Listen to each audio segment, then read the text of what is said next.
নমস্কার এভরিওয়ান, আজকে বানাবো দুর্দান্ত সাথে টক ঝাল মিষ্টি আমরা আচার। এবার এগুলো আমি ধুয়ে নিব। ধোয়ার পর সবগুলো চামড়া ছাড়িয়ে নিব একটা একটা করে। এই যে আমি চামড়া ছাড়িয়ে নিচ্ছি।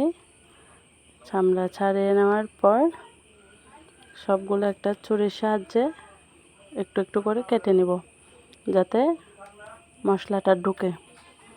এবার এগুলো আমি সিদ্ধ করতে দিয়ে দিব। এখন আমি মশলাটা একটু গরম করে নিব। মরিচ, পাঁচফোড়ন আর মিঠা জিরা এগুলো গরম করে নেব। এদিকে এগুলো সিদ্ধ হয়ে গেছে, আমি এখন নামিয়ে নেব। এই যে নামিয়ে নিয়েছি। এখন গরম করা মশলাটা আমি ব্লেন্ড করে নিয়েছি। আর রসুন নিয়েছি আস্ত একটা।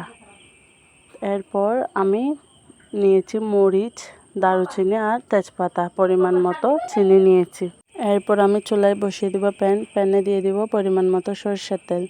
সরষের তেলটা গরম হয়ে আসলে আমি এখানে দারুচিনি, মরিচ আর তেজপাতাটা ভেজে নেওয়া হয়ে গেলে এখানে দিব আমি আমড়াগুলোর সাথে আমি রসুনগুলোও দিয়ে দিব।